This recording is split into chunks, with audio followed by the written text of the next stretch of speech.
Harold Harper would like you to join him Thursday, August 2nd, starting at 5 p.m. at the Clark County Fairgrounds for the Lewis County REC Association 75th Annual Meeting. Harold would appreciate your vote for re-election to the Board of Directors. Again, that's Thursday, August 2nd, starting at 5 p.m. at the Clark County Fairgrounds. Enjoy the Lewis County REC Association 75th Annual Meeting and re-elect Harold Harper for the Board of Directors. This ad's been paid for by the candidate. Looking for an exciting, affordable summer getaway? Look a little closer at Mall of America. The Twin Cities has been voted the #2 most affordable vacation destination by Livability.com. And one of the biggest reasons for this is Mall of America. So this summer, get your MOA on. Start with Nickelodeon Universe, the nation's first all-Nick theme park. Soar through the air on 27 different rides for all ages, including the brand new Teenage Mutant Ninja Turtles Shell Shock. Then the new Mysteries of the Rainforest exhibit at Minnesota Sea Life Aquarium with caiman crocodiles and live piranha. Followed by Sky Deck Sports Grill and Lanes for high-tech bowling or a killer video game tournament with the family. But make time to fit in all the unique destinations, Lego, American Girl, and the Amazing Mirror Maze. In between all 520 shops that Mall of America is famous for. From Michael Kors to Microsoft, you'll find the newest stores, the best brands, and tons of choices for every style and budget. Plus, no sales tax on clothing and shoes. It all adds up to an unforgettable summer vacation. Explore the place for family fun this summer. Mall of America. Find out more at mallofamerica.com. Area weather today calls for mostly sunny skies and a high near 94. Tonight it'll be mostly clear with the low of 67. Then tomorrow sunny and hot with a high near 95. Tomorrow night partly cloudy with a low of 72. Thursday and Thursday night we see a 20% chance of a shower or a thunderstorm with a high on Thursday near 95. It's 81 degrees at KMAM. This is the award-winning broadcast of Healthy University, bringing health and vitality to you and your family, brought to you by Scotland County Hospital in Memphis. Now, here's your host, Dr. Randy Tobler. Doctor, my eyes have seen the years and the slow parade of years without crying. Now I want to understand. Good morning, everybody. How are ya? What a day. Man, it's hot out there already. I can't believe it. I'll tell you one thing. Be sure that you drink enough fluids today because it is going to be toasty. And it's one of those days when there's not anything you can do about it except just persevere. We're starting to, I almost hate to say this, we're starting to get used to persevering, but you may be getting used to this. Well, I, on the other hand, no, there isn't any use. There isn't any use to it. It's just figuring out how to walk between the house and the car without burning up in the process. Okay, let me ask you both a question. Okay. Was it last week? It was in the 104, 5, 6, 7 degree range. Right. Mm-hmm. Humidities were around 30%.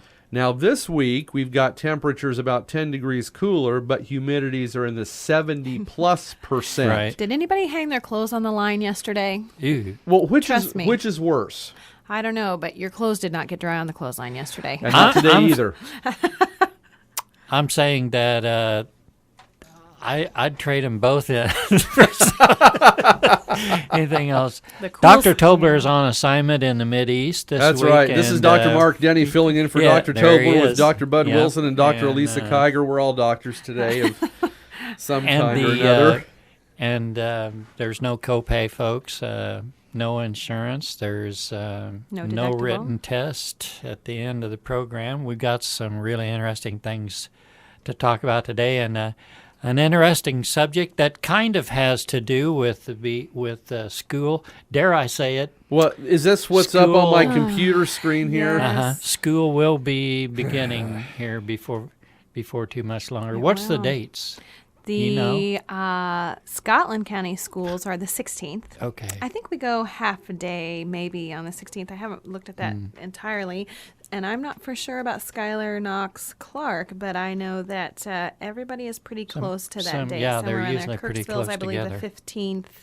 Oh, my goodness. So Is it it's gonna be just hot? around the corner, Wow. and lots to do between now and then to get the kids ready to go. Well, we're talking about the heat, and I have heard, again, long-term forecasts don't necessarily mean anything, but what I have heard is predictions that the heat is supposed to stay with us pretty much all the way through September. Oh, my goodness. Yeah, isn't that something? Well, let's count that one wrong and start all over let's again. do that. Yes, I wouldn't mind a frost in September right now. I'll tell you what, I wouldn't mind. Can you just, folks, just get this in your head for a moment. Can you encapsulate right now the thought of 69 degrees? No, I can't. Even if I could just have that for a nighttime low. Right now, 79 degrees would be nice. Yeah, it's amazing. We got a lot of stuff going on out at the hospital, and I probably should mention some of those. One of the things we're going to be doing Thursday, August 2nd is Clark County Back to School Fair. Speaking of that, and it'll be this coming Thursday. It'll be from 2 to 5. It'll be in the Cahokia Town Square Park, and the hospital will have a booth there for you. Also, Wednesday, August 8th, at the Scotland County Nutrition Site at 11:30 that morning, and we know that's which day? Fried chicken. Oh, yeah. On that morning at 11:30, we will have a cardiac rehab nurse, Chrissy Siegfried. She's taking over in cardiac rehab. She's going to be there to give a presentation, and just so that y'all can meet her. And that, again, is Wednesday, August 8th at 11:30 that morning. And then Tuesday, August 15th is a free skin cancer screening at Memphis Medical Services with Dr. Thomaine. And now it's from 1 to 4 in the afternoon.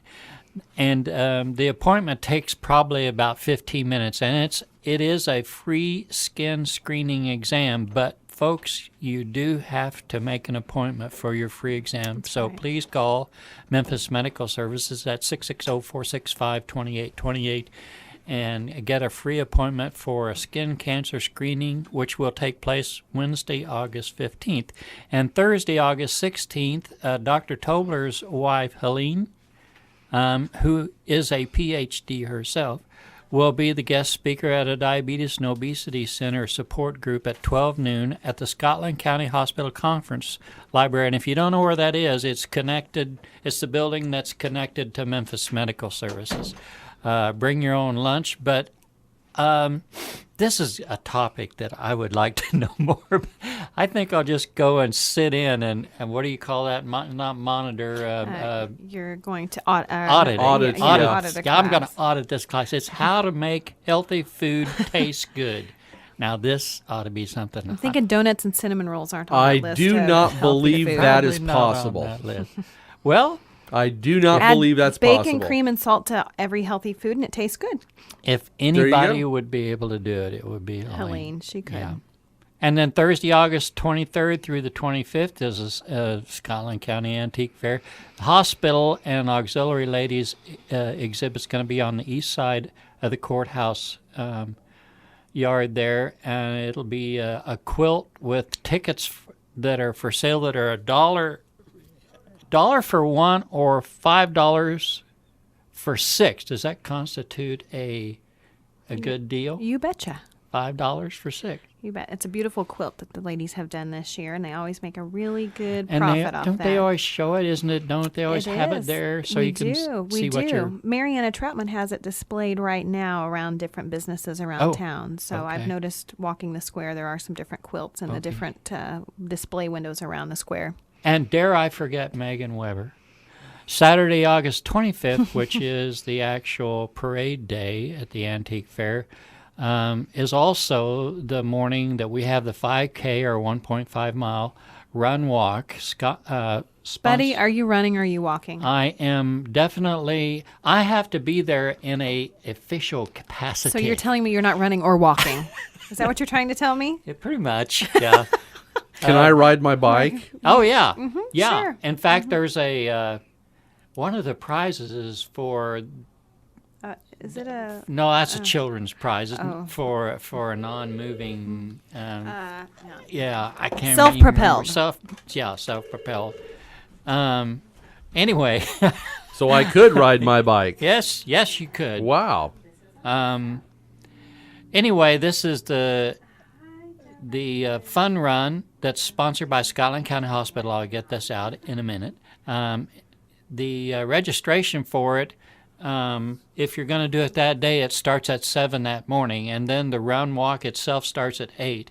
Early registration is $15 for individuals, $35 for household. After the 18th, it increases, but the children's price is $10 anytime.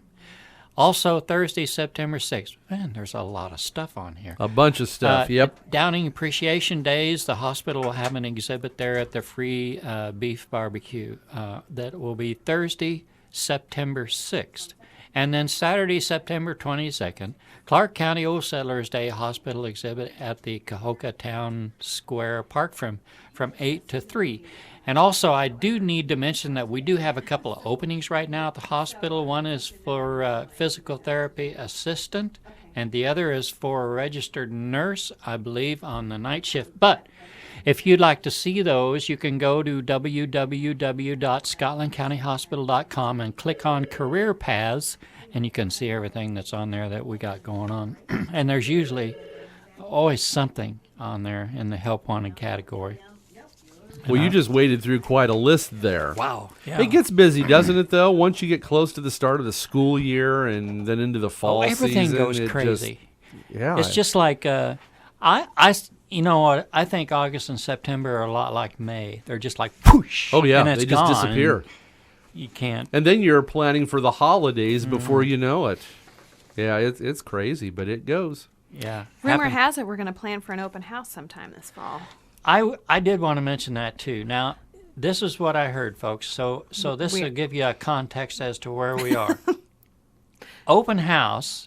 Very vague. Common sense would dictate to me that the term open house would mean you're open. Pretty much everything's done and you're ready to go, right? I heard the comment made in the hallowed halls yesterday afternoon that we would probably be having an open house before the snow flies.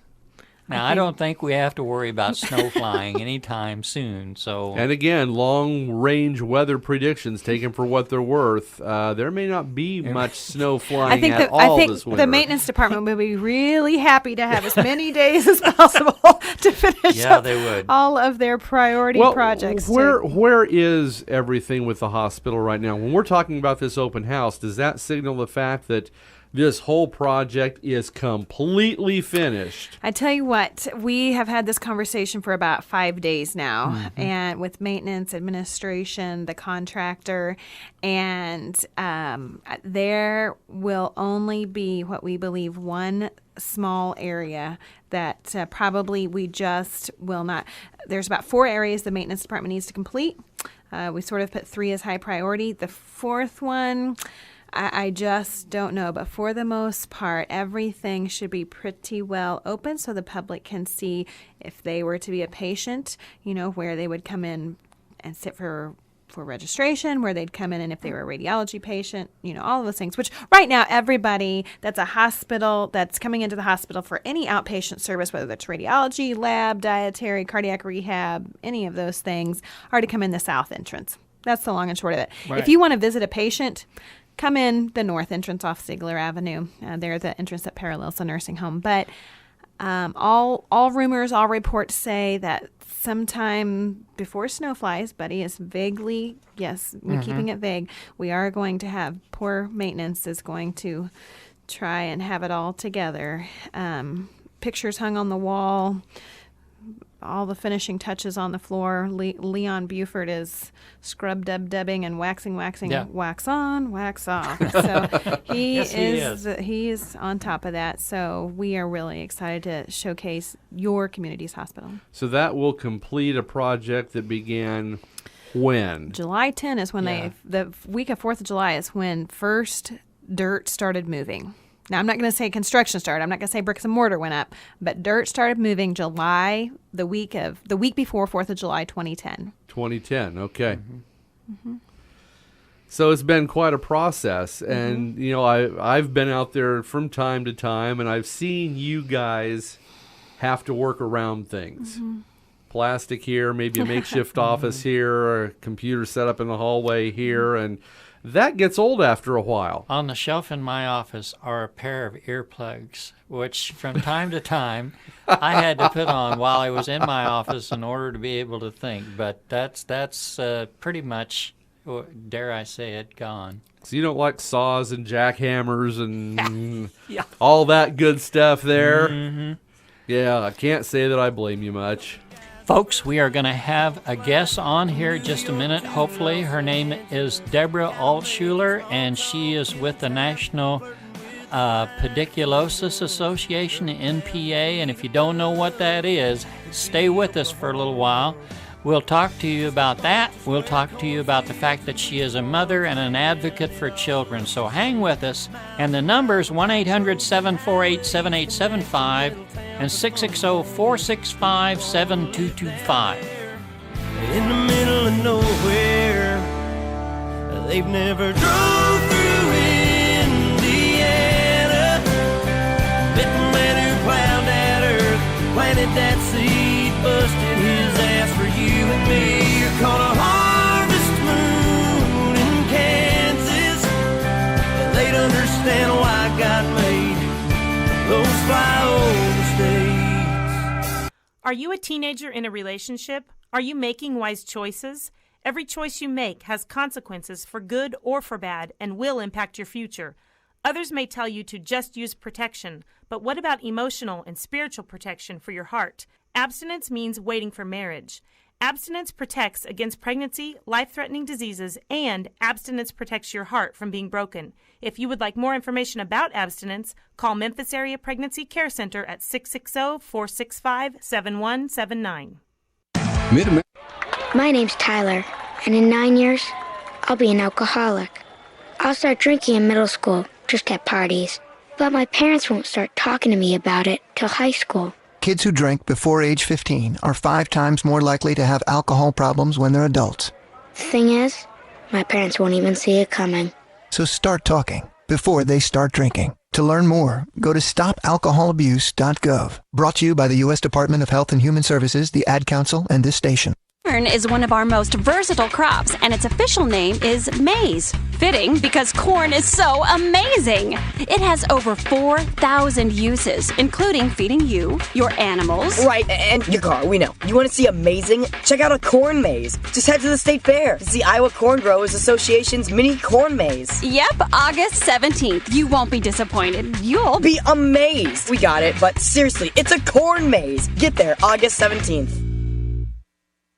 Join KMEM Radio and participating sponsors for the annual summer giveaway. Courtesy of Slayton Polaris, we will be giving away a 2012 Polaris Ranger 4x4 with dump box and top and a 20-pound meat bundle courtesy of Lumley Locker in LaBelle.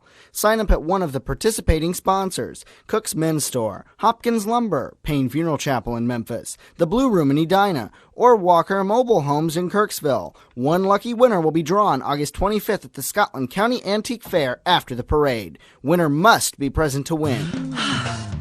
I'll never get used to these 10-mile runs. They are taking so much time out of my day. Are you training for a marathon or something? Diabetes runs in my family, and I heard if you lose lots of weight, you can prevent it. So I started running like crazy, and I cut my calories big time. Oh, get real. You don't have to knock yourself out to prevent diabetes. My doctor said it's the small lifestyle changes you make that matter because it's easier to stick to them. Wow, really?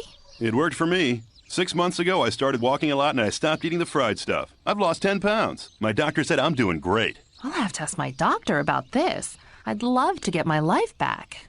Talk to your healthcare provider. Losing a small amount of weight by being active 30 minutes 5 days a week and eating healthier can prevent type 2 diabetes. To get your free game plan for preventing type 2 diabetes, call 1-800-438-5383. This is a message from the U.S. Department of Health and Human Services and the National Diabetes Education Program. I feel a shiver run up my spine. I feel the warmth of her hand in mine. And we are back, folks. Dr. Tobler, as we mentioned, is on assignment in the Mideast today, and our special guest is brought to us by, get this, cell phone in the driveway. Is that awesome or what? Deborah, are you there on the cell phone in the driveway? Well, I'm here. Yes, I am. Communications is just unbelievable. Well, let us pray. This cell phone thing hangs tough with us, but I'm ready. Deborah Altshuler, National Pediculosis Association, a mother and an advocate for children, formerly an adjunct assistant professor of preventive medicine with the Uniformed Services University in Bethesda, Maryland. She recognizes that pediculosis is a leading public health issue facing children and their families, and back in '82, thus she started a grassroots movement that in '83 actually became the National Pediculosis Association, headquartered in Needham, Massachusetts, and present on the World Wide Web at www.headlice.org. And the NPA is a not-for-profit health and education agency, which is dedicated to lice and scabies issues. And Deborah, I'm just scratching my head over this, but isn't this one of the biggest issues as far as healthcare diseases of children? Well, I think it really is. It's, people want to make fun. I mean, my family included. I remember my boys used to call it the National Pick Your Noses Association or the Ridiculosis Association. Yeah, you're always getting something. But in reality, I don't have much of a sense of humor these days, mainly because we have been able to see what pesticides do to kids. Yeah. And the ironic twist is that, there's so much of this issue that's left in the quagmire of, well, we really don't have the science or we're really not sure. If you want to see what pesticides do to children, look at the children who've been treated for lice and scabies, and it's pretty awful. So, what are the side effects for those children, Deborah? I mean, they can vary. I mean, some of the reactions or the adverse events, if you will, that relate to using these treatments can be acute and noticed, immediately, and some really are very subtle and over time get lost. The idea that the product was even used get lost because the history taking on issues of lice get left in the dust. In other words, too often, unfortunately, people perceive this just to be a nuisance disease. This is not a big deal. But the flip side is it's about the only time your own doctor might tell you to use such a serious poison directly on your child. So we need to make it part of routine history taking, just like head lice are a routine part of being kids today. So we take it very seriously. One of the things I noticed that is pretty interesting, or was to me anyway, about detection is just simply combing the head of your own children, which I'm not sure in today's society, along with everything else, that parents are doing that. Do you? Well, I think accountability is a big deal, and unfortunately, the Academy of Pediatrics relaxed all of the opportunities to be accountable when they made this crazy idea up to say that only live lice mattered, as though they don't lay eggs. But parents need to be enabled. They need to understand that all the lice combs are different. Some are very valuable, and some are a total joke. And that if they do the routine screening, which really is best done at bathing time, when you're gonna comb the children. Oh, my cell phone's acting funny now. When you're we're still got you good. Okay, good. When you're going to do the grooming anyway, when the child comes out of the tub and you're going to comb their hair, then comb it with a reliable combing tool. Job done. No real big hassle or intervention into a child's life, and everybody wins. But if we look at lice combing as a ritual that requires all this intervention stuff, people get discouraged and they think they're not capable, and it becomes a much bigger deal. It really is as easy as brushing teeth. To me, it would seem like that would be the logical, most, or the least invasive, and the best thing to do, and probably being done even, while the children don't even realize that that that's actually what's going on, because I don't know what kind of a stigma it leaves with them, like, come over here and let me hold you down and comb your hair so I can get rid of the lice. I mean, you know they're not going to want to do anything like that anyway. But one of the things I wondered about is, what is the name? Is this Lindane that we're talking about? Is that the correct pronunciation of it? Well, Lindane was, at the time we started, it was the physician's treatment of choice. A lot really wasn't understood about Lindane, but now it's just about gone. I mean, it's been banned around the world. FDA still allows it, unfortunately, but it was it's pretty much known to be the most acknowledged hideous pesticide among the lot of them. But funny enough, some of the other pesticides that are considered to be safe really aren't either. And parents just need to understand that if they do this routine screening and early detection, they don't need anything other than the small amount of time to get the lice and the eggs out of the hair when there are fewer of them there. Right. But the problem, when the parents don't really think that it's important to check and they wait until they're bombarded, then it can take a lot longer, and they learn the hard way. But our hope would be that these patient visits, these well visits to the pediatrician, would include the pediatrician checking the children with the comb and showing the parents at that point in time how invaluable it is to give them control of the situation. I think the stigma really today comes more with mom and dad being the last one to know, that they feel like bad parents and they're mortified and embarrassed that somebody other than themselves were the first to know that their child had bugs. And I think that's a huge incentive for a parent to want to be the screener. Now, Deborah, I am that parent. Okay, then. Let's go back to in kindergarten, which was just 2 years ago for my little family. We did get the call from school that there was a situation in kindergarten, and so of course they were telling all the parents, which was the right thing to do, and so. We were clearly not proactive. I mean, we found out, that we needed to be reactive. I think so did all of the other parents that I understand. So we did do the reactive thing, and our local pharmacy, thank goodness we have a local pharmacy, our local health department gave all of us parents, what we should be doing, and we reacted. And so now I'm thinking, did I do the right thing? I don't even know what I used. I think it's still in my cabinet, but we did the regimen that the local health department told all of us parents to do, and we used the product, the shampoo, and we had the little comb. I'm not for sure it was the Lice Meister comb, but it was a comb that came from the pharmacy. So tell us how going into school as a parent, if we get that call from the school, how should we react differently if we are not that parent who's being proactive during bath time? Tell me what you would do as a mom if the school called, said, kindergarten class, here's the situation, moms, go for it. Okay, well, that's a beautiful opportunity for me to pitch the NPA's no-knit policy. There's all this bad press about no-knit policies, as though they're all alike. And frankly, every school can have a different policy. But the NPA has a policy. It always reminds me of the joke Roseanne Barr used to tell, where she'd say that if my husband comes home at 5 o'clock and the kids are still alive, then I've done my job. And the reality is that if the school is calling you and you don't already know what to do about this, then the school has not done its job. Mm-hmm. It's a funny thing. The school's reactions are critical in setting the tone.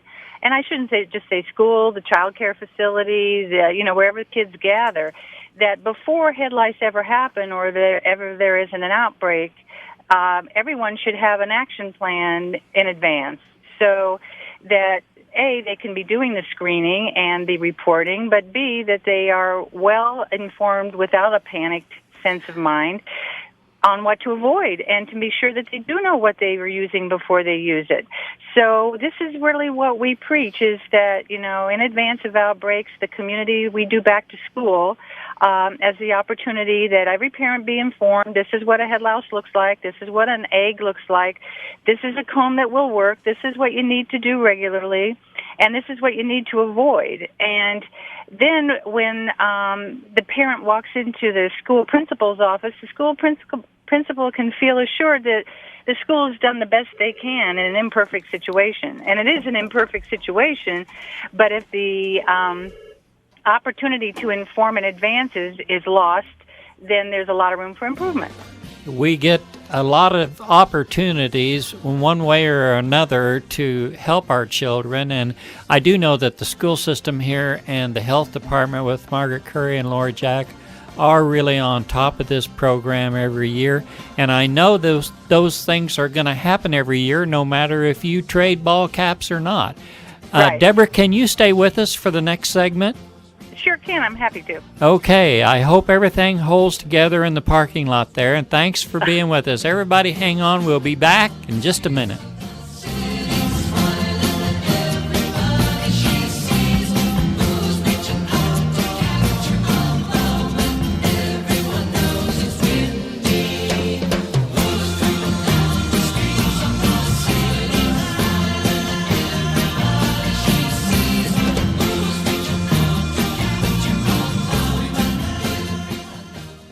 Your farming operation demands your time, so it can be difficult to keep up with the news and events of the ag industry. That's why you should listen daily to Real Country 100.5 KMEM for reports from the Brownfield Network. Brownfield's team of expert farm broadcasters keep you informed on the latest news, markets, analysis, weather, and more, so you can keep up to date with the latest in the world of agriculture. Tune in today. Real Country 100.5 KMEM.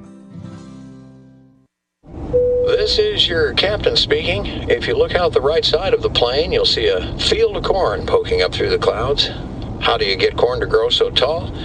If I had to guess, I'd say microessentials fertilizer. Only the microessentials granule is formed using patented fusion technology. Each microessentials granule combines the vital nutrients necessary for uniform nutrient distribution and balanced crop nutrition. In the early stages, seedlings need the proper amount of phosphorus to reach their full potential. Without it, root growth suffers, making it harder for plants to take up water and other key nutrients. Microessentials is specially formulated to increase phosphorus uptake in young plants, resulting in improved early plant growth and increased yields across every acre. How do I know all this? Well, let's just say you need to know a lot when you're captain, and leave it at that. Farmers Cooperative Company is a proud provider of Mosaic products. Visit us at fccoop.com. As the years go by, I love to think about the great moments that I've been a part of, being a member of the St. Louis Cardinals. Whether it was going deep in a World Series as a player, Here's a pitch to Shannon, swung on, deep into left field. Calling a postseason classic is thrilling as well. David Freese has just sent us into game number 7. There's nothing like the thrill of Redbirds baseball. Listen all season long, right here at KMEM Radio, the greatest moments in all of baseball. What an evening of baseball.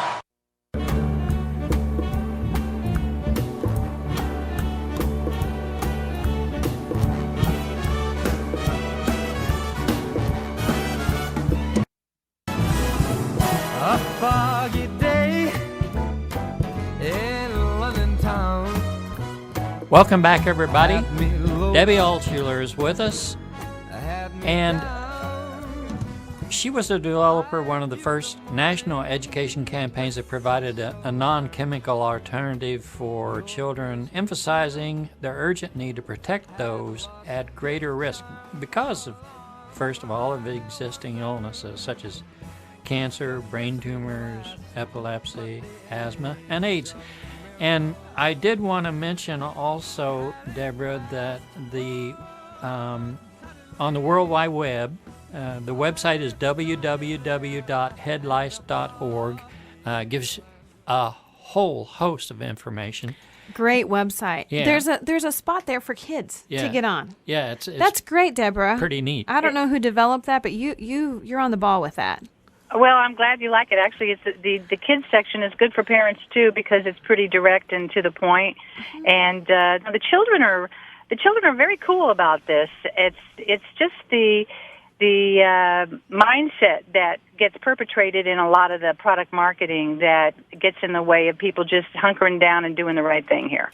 Well, you know, I can just imagine how the advertising goes like, for instance, with insurance and companies and things like that, they give you the doom and gloom scenario so that you'll spend money to buy insurance. I could just imagine the same thing happens with this, and I don't want to be. I know you're not a nitpicker. Well, maybe you are a nitpicker, but I know when we started talking here earlier before we had to go to the break that you were talking about a subject that's very sensitive, but is also very important, I think, and that's that this is about the kids. It's for the kids. Well, when you say that, I was thinking about her question earlier while we were on break. And I think that a parent can actually draw a line down the middle of the page when they're trying to make decisions, whether it's about head lice or about anything else, and just read the language. And so much of what we read about head lice is about head lice. And that's fine if you're wanting to sell a product and have a nice profit margin and whatever. But on the other side of the page, which is where we like to be, is that it's all about the children and, what's in their best interest. How is this going to help a child? How is this going to protect a child? How is this going to be felt by a child? And if you can, make that determination, then you can start to get a sense of what the goal is from those who are trying to sell you something or tell you something. So I think it applies across the board, which is really my passion for all this, which you can hear in my voice. I can't even believe it all these years later. I still get wacky about this. Is that It's okay. You can get wacky. This is a model for so much. There's so much to be learned from the head lice experience, both on how products are marketed and how we react to information, and how much better we can do if we just stop and think about what we're doing before we do it. Parents are great when given good information, but me included, I'm not one that escapes it either. Sometimes we can be bamboozled, and we need to do our best not to be. And I appreciate your comment, react to information. I have to admit, with two little people in my house, I'm going to tell you, I'm try to be proactive about a lot of things, good hygiene and healthy meals and, teaching them not to run across the street, but look both ways. But it did not occur to me, Deborah, before I sent my children to school, that I needed to be proactive about head lice, and I was clearly reactive. I was at the mercy of people who knew what to do and how to do it. It's not something I had researched, and so I think most parents are probably in that situation. They're at the mercy of somebody who's been through it or knows how to manage it, and I look at that differently now. And I got involved because I did everything wrong. Okay. I didn't get I'm going to do the head lice issue. I just was outraged at how easily I went down that slippery slope of doing everything wrong at a time when Lindane was the treatment of choice. And even, without an emphasis on chemistry in my academic life, I knew benzene was ugly stuff, and it was in the chemical I just shampooed my children with. So, that's what I mean. Parents should never be underestimated, but they also need to be afforded the best information that is available. And our organization is fully volunteer. This car in the driveway doesn't have anything to do with NPA. I wish it did, but we're all volunteers. And frankly, to do the work any other way would not feel right, because it just can never be a question about why we're here. We're here to help parents do the best they can to protect their kids. So, speaking of protecting kids, I've got some questions here that I know you have to get asked a lot, but we start August 16th here at Scotland County. Yep. We are headed into close quarters. We are headed into sharing lockers.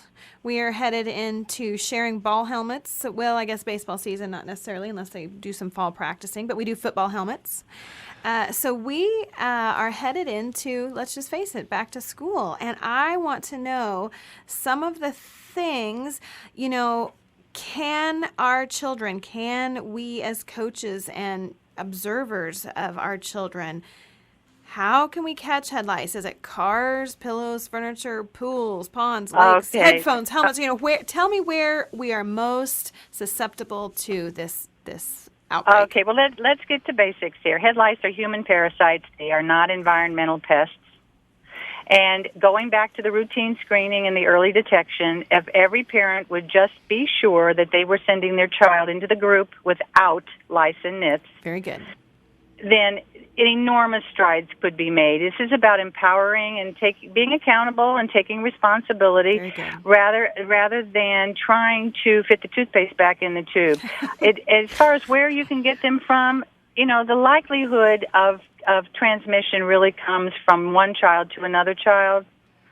But, the parents can set the tone and set the standard by speaking out loud about it, and with the physicians, the pediatricians especially, encouraging the screening and showing parents how to do it. We have seen incredible progress done community to community by people who do it this way.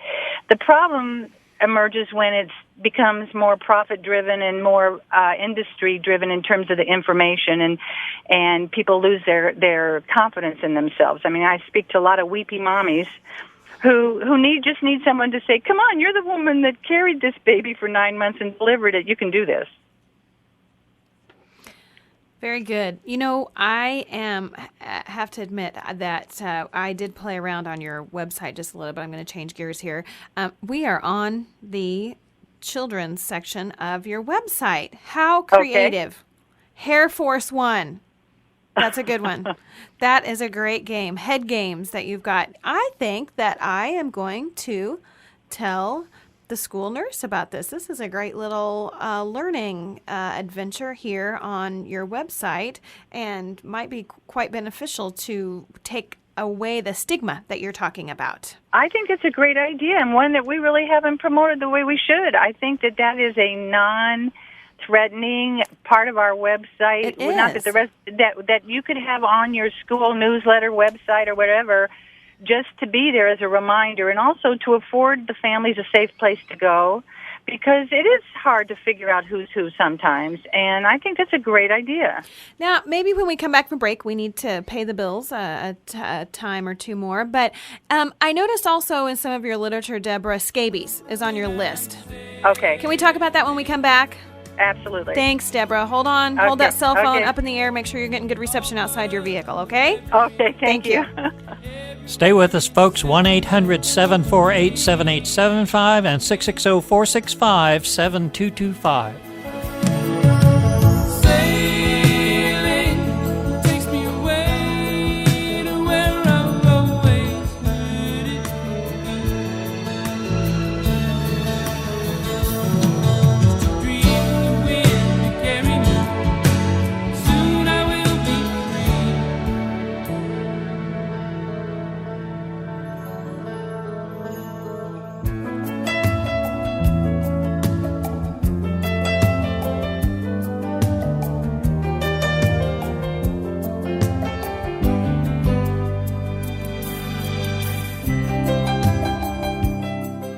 I'm Claire McCaskill, candidate for U.S. Senate, and I approve this message.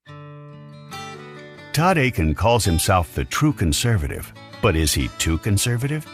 Akin called President Obama a complete menace to our civilization and has even discussed his impeachment. Akin wants to stop all funding to Planned Parenthood, outlaw many forms of birth control, and Todd calls most government programs socialism, comparing them to a cancer. Todd wants to privatize Social Security and thinks we should have a true free market system, not more government programs. That's why Todd Akin wants to completely eliminate entire departments of the federal government, including the Departments of Energy, Commerce, and Education. So it's no surprise Todd has been endorsed by the most conservative leaders in our country, Michelle Bachmann and Mike Huckabee. Todd Akin calls himself the true conservative, but he's just too conservative for Missouri. Paid for by Democratic Senatorial Campaign Committee. For generations, from fathers to their sons and daughters, then to their children, fans have learned about America's pastime by listening to Cardinals baseball. For us in the Midwest, it's part of our identity. It's Harry Carey, Jack Buck, Mike Shannon, moments in time that live with us forever because of what we heard on our radio. We'll make more memories this season. Listen to Cardinals baseball. The greatest memories of Cardinal baseball on KMEM, Memphis, Missouri. We're going for 12 in 12. Do you know what could happen in 1 minute? Picture this. You're my parent. You're driving. You stop to get something. You park, leave the car running. You'll only be gone for a minute. I climb out of my car seat and accidentally knock the car into gear. If it's a hot day, I could even overheat. Or a stranger could jump in and drive off with me. That's scary. Here's the point. You're the adult. I'm just the kid. Never leave me alone in a car. Not even for a minute. The Children's Trust Fund of Missouri. Strong families, safe kids. As the new season of field work gets underway, be sure to keep an eye on your overhead power lines, that is. Tall farm equipment and extra long spray booms on the newer implements call for extra caution to avoid potentially lethal contact with electricity. Be careful when operating equipment around power lines, and be sure booms and other extensions are fully retracted for transport. Your cooperative can answer any questions you have about farm safety. A message from your Missouri Electric Cooperatives. Missouri conservation agents work diligently throughout the year to ensure all resource users are following the regulations outlined in the Wildlife Code, but agents depend upon the public for help. Operation Game Thief is a way for everyone to get involved in protecting our natural resources. When a violation is observed, it may be reported to a conservation agent directly or by calling 1-800-392-1111. Remember, when people violate the Wildlife Code, they are stealing from you and me. This has been Missouri Conservation Agent Gary Miller.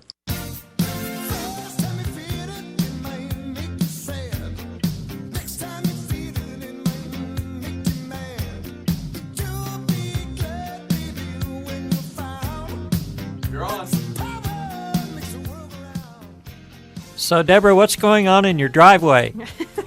Well, I'm a nervous wreck here trying to hope that I have enough battery to last both the car and the cell phone, but I'm doing the best I can. You're doing really great. We really appreciate it. We do, Deborah. I did want to mention that your work has been in the New England Journal of Medicine, Advances in Dermatology and Pediatric Management, and the Archives of Dermatology, and as well as many others, too. And the prestigious MVP1 Place Award for Pollution Prevention in 2001.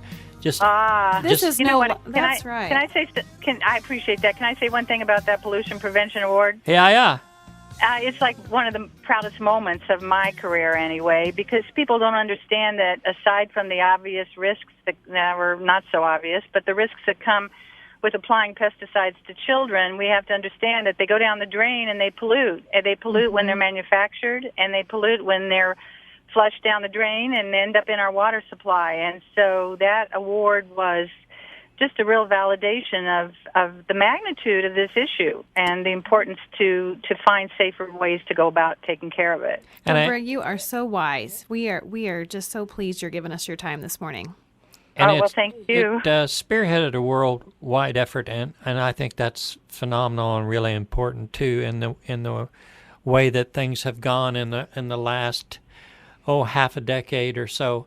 And I wonder, we talked a little bit about. Let me pull you back into the basic conversation again, so that we can get people to understand the time frame involved with the bug, and then telling them, one of the questions we had here was, is the egg the nit? Are they the same thing? And so can you run us through that timeline? Well, a lot of times the people who are trying to confuse the public actually want to rename things. They want to say, well, the nit is just the empty egg case. That's just not true. The louse egg is proverbially recognized as being called a nit, and they're very, very, very small. And in terms of keeping it simple, we want to get them out. And the emphasis on killing them or repelling them is still more pesticide use that we want to avoid. So people have to understand that even if they had a product that killed everything, you still don't want dead things in your kids' hair either. So we just want to stay focused on the bottom line, which is getting to the problem early, identifying it, and getting it out. And you don't really even have to examine what comes out so much because it's out. Right. And the same thing applies to mom and dad. I mean, if mom has a quality combing tool, she can screen herself regularly and be sure that she's early to the party. Are you there? Yep. One of the okay, things... Good. Okay. I heard that I heard a fuzzy noise and I got nervous. Okay. One of the things Elisa was talking about was this comb that the Lice Meister. The Lice Meister comb. Tell us about Yes. that, and where do we get those as a parent? Where do we find that on the market? Well, you can find them on our website or on Amazon.com, but ideally you want your local pharmacist to have them available so you can have them proactively. Very good. And typically, again, we're a small nonprofit. We don't have all of the financial ability to have a marketing force or a sales force. We don't have any of that. But we do have parents who will speak to the local pharmacist and say, could you just keep these on hand Very so good. that when a parent comes in, they have an alternative to the chemicals. Super. And it works that way, both for the parent, and the comb also works. Is it 100%? Nothing is. It's a very subjective thing, but it's the best that we know, and we're very proud of it. And it's really revolutionized combing worldwide. People have to understand that the big secret is this is what the companies do that want to send you a new chemical treatment. In order to get their data, they use our comb to quantify how wonderful the chemical is, and then they decide, well, their chemical means that you don't have to use the comb anymore, but they couldn't get that information if that comb didn't work for them. Yeah. Go Wow. Lice Meister. Hey, we've 4 minutes left, but I want to know what your organization does in regard to scabies. Tell us, is scabies pet animal produced or like a human, like the human you said this is just lice? Yes. Scabies is very complicated. The reason that we do scabies is mainly to warn people about the pesticides, because a lot of the adverse event reports to our registry are related to the use of scabicides, which interestingly enough contain a lot of the same chemicals that the lice treatments contain. So scabies actually does require a physician intervention, and it does require serious diligence, because guesswork leads people to unnecessary exposure to the pesticides. Mm-hmm. So, the Merck manual, the old trusted Merck manual, tell people to do a therapeutic trial. Well, let's treat it like scabies, and if it doesn't go away, then we'll see what else it might be. That's just not good enough. So, if you think you have scabies and you don't get the kind of answer that you're looking for, you maybe need to get a couple more opinions, because the treatment can certainly be worse than the affliction. Nationally, are your cases being reported as public health officials report them? Are the cases of lice and scabies up or down in the last decade, Deborah? I think that's a tough call. I think communication is so incredibly enhanced these days that it's really hard to measure. And I'll tell you, because the treatments, and this is really important, the chemical treatments for lice are not 100% effective, even at their best before the lice develop resistance. And so people will use these products and think that they didn't get it right when they still have it, and they'll go back and buy more. So it's very difficult to measure how much of the sales are for repeat offenders, and, people who just keep chasing them with chemicals, which is a losing proposition, versus just manually removing them. So I would say head lice and scabies are endemic among the American population, which frankly could be worse than epidemic, because epidemic gives you a little hope that maybe it can end, but endemic would imply that they're pretty well established. So we just need to be open, informative, diligent, and proactive, and avoid these pesticides whenever we can, and do the best we can, and that's the best we can do. I know we have outbreaks here. They have outbreaks everywhere. When you get copious amounts of little people all in the same room at one time, then these kind of things are going to happen, and that's what people need to be calm and reassuring as to yes, it is going to happen, and like you say, be proactive in what they do whenever the case does come up. It's like, okay, here it is, so now let's deal with it. One of the things I wanted to ask you real quick is that I heard about the bug itself. I heard that if you used olive oil and a shower cap overnight, that it would suffocate them. Is that a good one or what? Well, we never want anyone to go to bed with plastic on their head for any reason, and because people get very creative. Well, they think that they can do this and they can do that, and before you know it, it's not a good thing. Yeah. But as far as olive oil goes, if it makes you happy, it can't hurt you. So Sugar makes me happy. Just use the comb with it, and you will win. But without the comb, you just can't win. Okay. Very Deborah, good. we really appreciate you being with us this morning from your driveway, and we hope that everyone took advantage of what they had to hear this morning, and we thank you, and we hope the rest of your day goes better for you than the driveway. Well, listen, it's been great, and we appreciate always the opportunity to have a voice. Thank you both so much. Thank you, pleasure. Deborah. Thanks, everybody. Okay. Wow. What I mean, you talk about back to school, we might as well mention your vaccinations, folks. It's time to get that stuff done, too. Everybody, we'll see you next week. Have a good week.